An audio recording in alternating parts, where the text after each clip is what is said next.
ಸ್ನೇಹಿತರೆ, ಇವತ್ತು ಎಲ್ಲಾ ರೀತಿಯಾದ ಸ್ಕಿನ್ ಪ್ರಾಬ್ಲಮ್ಗೆ ಹೇಗೆ ಪ್ಯಾಕ್ ಮಾಡ್ಕೊಬಹುದು ಅನ್ನೋದನ್ನ ತೋರಿಸ್ಕೊಡ್ತೀನಿ. ನೀವ್ ನೋಡ್ತಾ ಇದ್ದೀರಾ ವಿಜಯ್ ಕರ್ನಾಟಕ.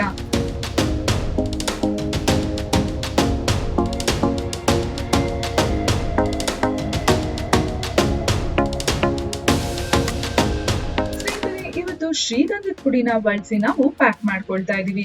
ಇದನ್ನ ಬಳಸೋದ್ರಿಂದ ಚರ್ಮದಲ್ಲಿ ಏನೇ ಪ್ರಾಬ್ಲಮ್ಸ್ ಇದ್ರೂ ಅದನ್ನ ಕಮ್ಮಿ ಮಾಡುತ್ತೆ. ಅದಷ್ಟೇ ಅಲ್ಲದೆ ಚರ್ಮನ ಸ್ಮೂತ್ ಆಗಿ ಇಡ್ಸುತ್ತೆ, ಬ್ರೈಟ್ ಆಗಿ ಕಾಣೋದಕ್ಕೆ ಸಹಾಯ ಮಾಡುತ್ತೆ, ಚರ್ಮದಲ್ಲಿರುವ ಪಿಗ್ಮೆಂಟೇಷನ್ ನ ಕಮ್ಮಿ ಮಾಡುತ್ತೆ, ಚರ್ಮದಲ್ಲಿರುವ ಸುಕ್ಕನ್ನು ಕೂಡ ಕಮ್ಮಿ ಮಾಡುತ್ತೆ. ಇಷ್ಟೆಲ್ಲ ಉಪಯೋಗ ಇರುವಂತಹ ಪ್ಯಾಕ್ ನ ಹೇಗ್ ತಯಾರಿಸೋದು ಅಂತ ನೋಡೋಣ.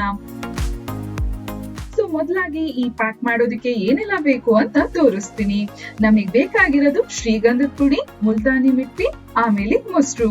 ನೀವು ಮೊಸರು ನಿಮ್ ಸ್ಕಿನ್ನಿಗೆ ಸೂಟ್ ಆಗಲ್ಲ ಅಂತ ಹೇಳಿದ್ರೆ ನೀವು ಗುಲಾಬಿ ನೀರನ್ನಾದ್ರೂ ತಗೊಬಹುದು. ಒಬ್ಬೊಬ್ಬರಿಗೆ ತುಂಬಾನೇ ಎಣ್ಣೆ ಚರ್ಮ ಇರುತ್ತೆ, ಅಂತವ್ರು ಗುಲಾಬಿ ನೀರು ತಗೊಳ್ಳೋದು ತುಂಬಾನೇ ಒಳ್ಳೇದು. ಶುರು ಮಾಡ್ಕೊಳ್ಳೋಣ ನಮ್ ಪ್ಯಾಕಿಗೆ. ಮೊದಲು ನಾನು ಶ್ರೀಗಂಧದ ಪುಡಿನ ತಗೊಂಡಿದ್ದೀನಿ. ಇದನ್ನ ಬಳಸೋದ್ರಿಂದ ಚರ್ಮದಲ್ಲಿರುವಂತಹ ಸುಕ್ಕನ್ನ ಕಮ್ಮಿ ಮಾಡುತ್ತೆ. ಇದರಲ್ಲಿರುವಂತಹ ಆಂಟಿ ಆಕ್ಸಿಡೆಂಟು ಚರ್ಮನ ಆರೋಗ್ಯವಾಗಿಡ್ಸೋದಕ್ಕೆ ಸಹಾಯ ಮಾಡುತ್ತೆ, ಮೊಡವೆಗಳು ಬಾರದೇ ಇರೋ ಹಾಗೆ ಕಾಪಾಡುತ್ತೆ, ಮತ್ತೆ ಮೊಡವೆಗಳಿಂದ ಆಗಿರುವ ಕಲೆಯನ್ನ ಕಮ್ಮಿ ಮಾಡಿ ಚರ್ಮನ ಸ್ಮೂತ್ ಆಗಿಡ್ಸುತ್ತೆ, ಬಿಸಿಲಿಂದ ಆಗಿರುವ ಕಪ್ಪನ್ನು ಕೂಡ ಕಮ್ಮಿ ಮಾಡುತ್ತೆ. ನೆಕ್ಸ್ಟ್ ಇದಕ್ಕೆ ಮುಲ್ತಾನಿ ಮಿಟ್ಟಿನ ಬಳಸೋಣ. ಮುಲ್ತಾನಿ ಮಿಟ್ಟಿ ಬಳಸೋದ್ರಿಂದ ಚರ್ಮದಲ್ಲಿ ಇರುವಂತಹ ಎಣ್ಣೆ ಅಂಶನ ಕಮ್ಮಿ ಮಾಡುತ್ತೆ, ಮೊಡವೆಗಳನ್ನ ಕಮ್ಮಿ ಮಾಡಲು ಸಹಾಯ ಮಾಡುತ್ತೆ, ಚರ್ಮನ ಇನ್ನು ಬ್ರೈಟ್ ಆಗಿಡ್ಸುತ್ತೆ, ಪಿಗ್ಮೆಂಟೇಷನ್ ಕೂಡ ಕಮ್ಮಿ ಮಾಡುತ್ತೆ.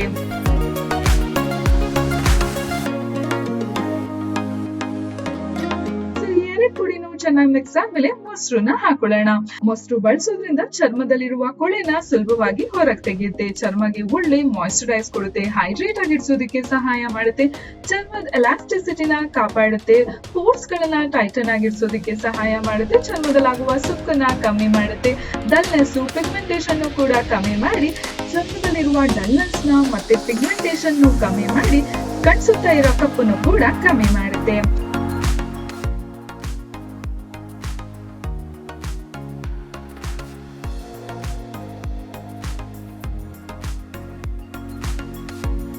ಇಂಗ್ರೀಡಿಯಂಟ್ ಮಿಕ್ಸ್ ಆದ್ಮೇಲೆ ನಮ್ ಪ್ಯಾಕ್ ರೆಡಿ ಆಯ್ತು. ಇದನ್ನ ನಿಮ್ಮ ಇಡೀ ಫೇಸಿಗೆ ಅಪ್ಲೈ ಮಾಡ್ಕೊಬಹುದು.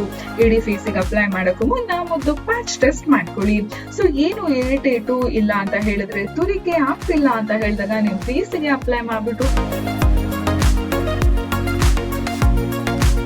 15 ನಿಮಿಷ ಒಣಗಕ್ಕೆ ಬಿಡಿ. ಆಮೇಲೆ ತಣ್ಣೀರಲ್ಲಿ ವಾಶ್ ಮಾಡ್ಕೊಬಹುದು. ನೀವು ಅಕಸ್ಮಾತ್ ಮೊಸರು ಬಳಸಿದಿಲ್ಲ ಅಂದ್ರೆ ನಿಮ್ ಫೇಸಿಗೆ ಟೋನರ್ ನ ಅಪ್ಲೈ ಮಾಡ್ಕೊಳ್ಳಿ. ಫೇಸ್ ನ ವಾಶ್ ಮಾಡಾದ್ಮೇಲೆ ಅದ್ರ ಬದಲಾಗಿ ಅಂದ್ರೆ ಮೊಸರು ಬದಲಾಗಿ ನೀವು ಗುಲಾಬಿ ನೀರ್ ಬಳಸಿದೀರಾ ಅಂತ ಹೇಳಿದಾಗ ನೀವು ಫೇಸ್ ವಾಶ್ ಮಾಡಾದ್ಮೇಲೆ ಮಾಯಿಶ್ಚರೈಸರ್ ನ ಅಪ್ಲೈ ಮಾಡ್ಕೊಳ್ಳಿ. ಇದನ್ನ ಟ್ರೈ ಮಾಡಾದ್ಮೇಲೆ ನಿಮಗೆ ಏನ್ ರಿಸಲ್ಟ್ ಬಂತು ಅದನ್ನ ಕಾಮೆಂಟ್ ಸೆಕ್ಷನ್ ಅಲ್ಲಿ ಮೆನ್ಷನ್ ಮಾಡಿ. ಒಂದೊಂದು ಸಂಚಿಕೆಯಲ್ಲಿ ನಾನು ನಿಮ್ಗೆ ಇನ್ನೊಂದು ಬ್ಯೂಟಿ ಟಿಪ್ಸ್ ಬಗ್ಗೆ ತಿಳಿಸ್ಕೊಡ್ತೀನಿ. ಈ ವಿಡಿಯೋನ ಲೈಕ್ ಮಾಡೋದಕ್ಕೆ ಮತ್ತೆ ಶೇರ್ ಮಾಡೋದಕ್ಕೆ ಮರಿಬೇಡಿ. ಇನ್ನು ಯಾರೆಲ್ಲ ವಿಜಯ್ ಕರ್ನಾಟಕ ಡಿಜಿಟಲ್ ಪ್ಲಾಟ್ಫಾರ್ಮ್ ನ ಫಾಲೋ ಮಾಡ್ತೀವೋ ಫಾಲೋ ಮಾಡಿ. ಟೇಕ್ ಕೇರ್, ಬಾಯ್.